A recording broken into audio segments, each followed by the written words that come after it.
Blessed and wonderful day, everyone. Welcome to my channel, JennyC Deuz. This is the part 4 of the topic, Fear and Worry.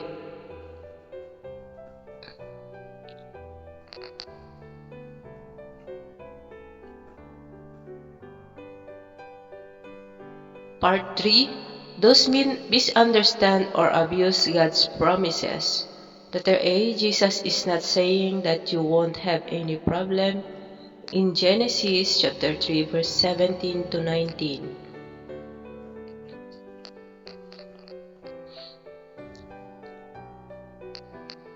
Genesis 3:17 to 19, he told the man, because you listened to your wife and ate from the tree that I commanded you not to eat from, don't eat from this tree.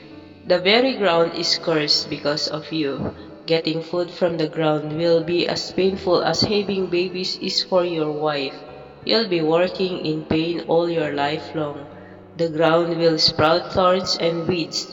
You'll get your food the hard way, planting and tilling and harvesting, sweating in the fields from dawn to dusk, until you return to the ground yourself, dead and buried. You started out as a dirt.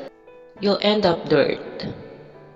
Part B, Jesus is not advocating carefree irresponsibility. Number 1, God ordinarily provides through means sowing and reaping in Genesis.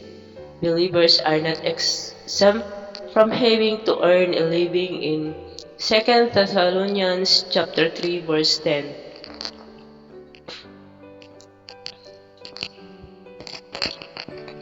Second Thessalonians 3:10. For even when you were with you, we commanded you this: if anyone will not work, don't let him eat.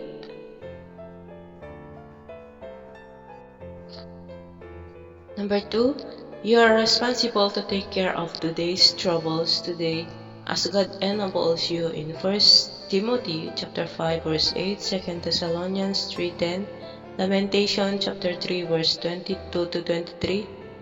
There is a legitimate concern for others in 2 Corinthians 8:15, Philippians 2:20, 1 Corinthians 7:32 to 34.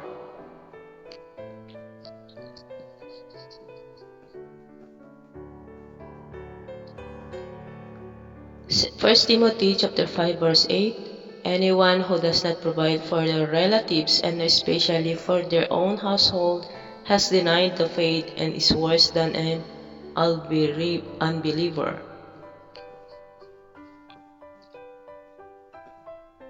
Second Thessalonians 3:10, for even when we were with you, this we commanded you, that if any would not work, neither should he eat.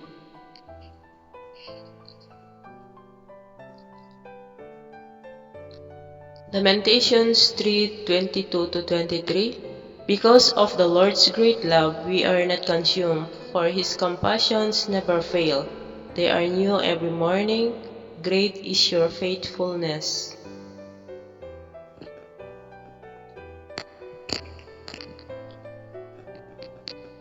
Second Corinthians 8:15. As it is written, he that had gathered much had nothing over, and he that had gathered little had no lack.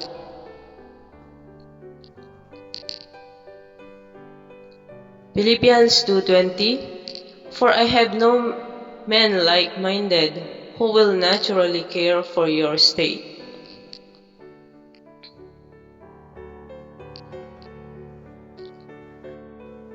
First Corinthians 7:32.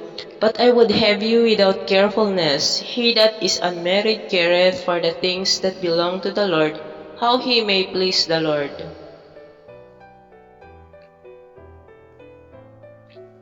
First Corinthians 7:33. But he that is married cares for the things that are of the world, how he may please his wife.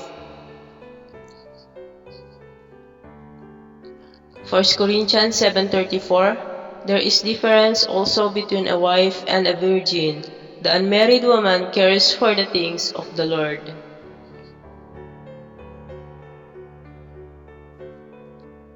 Part 4, Concluding applications. Letter A. God tells you why not to worry. Letter B. The antidote to worry is a radical change of priority in Philippians chapter 4 verse 4 to 9. Letter C. If you are not a child of God, you ought to worry. Philippians 4:4. Rejoice in the Lord always. Again, I say rejoice. Philippians 4:5. Let your gentleness be evident to all. Philippians 4:6 and 7. Do not be anxious about anything, but in every situation, by prayer and petition, with thanksgiving, present your requests to God, and the peace of God, which transcends all understanding, will guard your hearts and your minds in Christ Jesus. Philippians 4:8. Finally, brothers and sisters, whatever is true, whatever is noble, whatever is right, whatever is pure, whatever is lovely, whatever is admirable, if anything is excellent or praiseworthy, think about such things.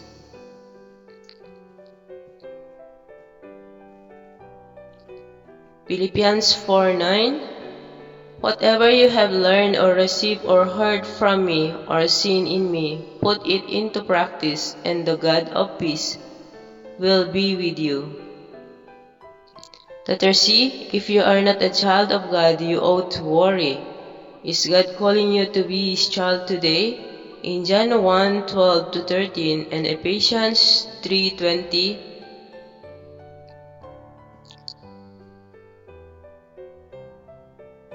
John 1:12 to 13.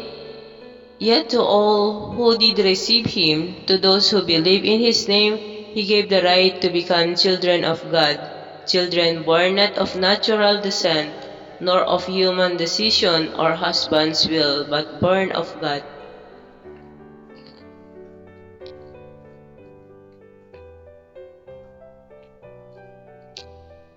Ephesians 3:20. Now to Him who is able to do exceedingly abundantly above all that we ask or think, according to the power that works in us.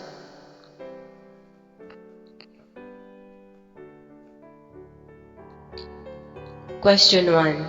Why do people get discouraged, depressed, and worried? The answer is by letting circumstances and events produce fear in their mind, rather than by keeping their minds fixed on the Lord.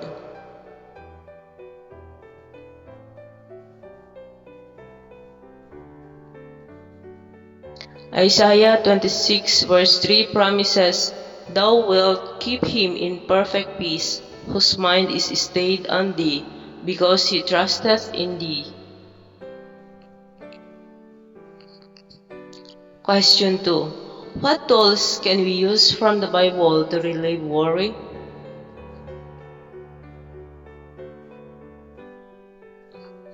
Tool 1. Get right with God and men. If my fear or worry are due to sin that I have committed, confess it to God and make it right with the one wrong. Be a kind one to one another, tender-hearted, forgiving one another, even as God for Christ's sake has forgiven you, in Ephesians chapter 4 verse 32.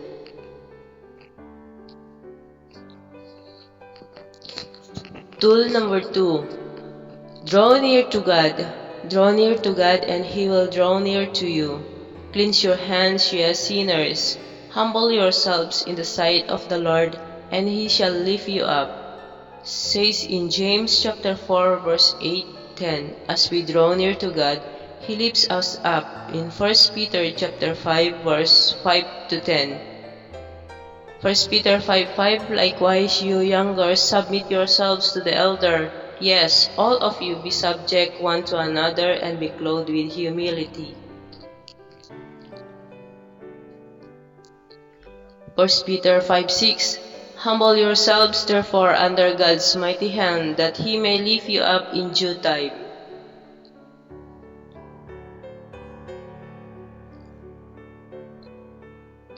1 Peter 5:7. Cast all your anxiety on Him because He cares for you.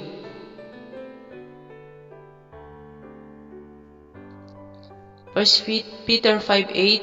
Be alert and sober of mind. Your enemy, the devil, prowls around like a roaring lion, looking for someone to devour.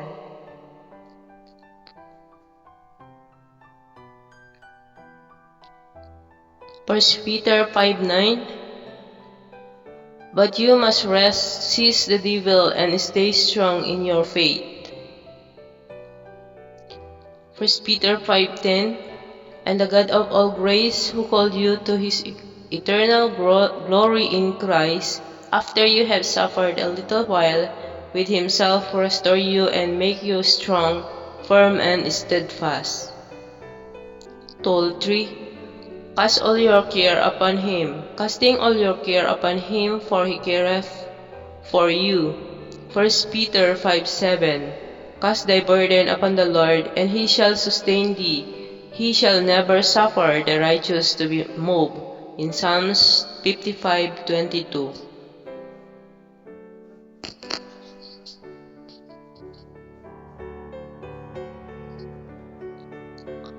Tool number 4. Learn to trust in the Lord's goodness. Learn to trust in the Lord's goodness and power to always do what is right for us. What time I am afraid, I will trust in thee. In Psalms 56:3. It is better to trust in the Lord than to put confidence in men. In Psalm 118:8. My God shall supply all your need. In Philippians 4:19.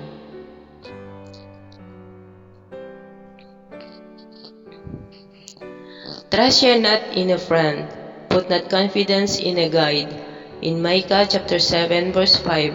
Also trust in the Lord, happy is he.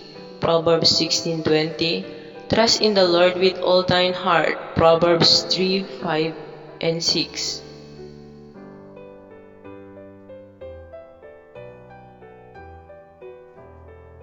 Tool number 5. Thank the Lord for past blessings. Thank the Lord for past blessings and use this to build your trust that your current problem will be resolved.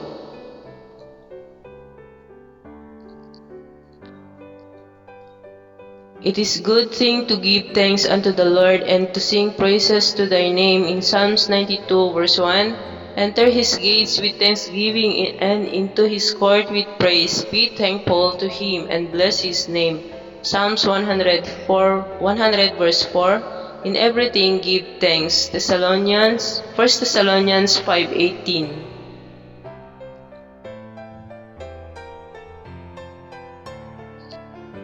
Thank you for watching. God bless everyone. See you on my next vlog.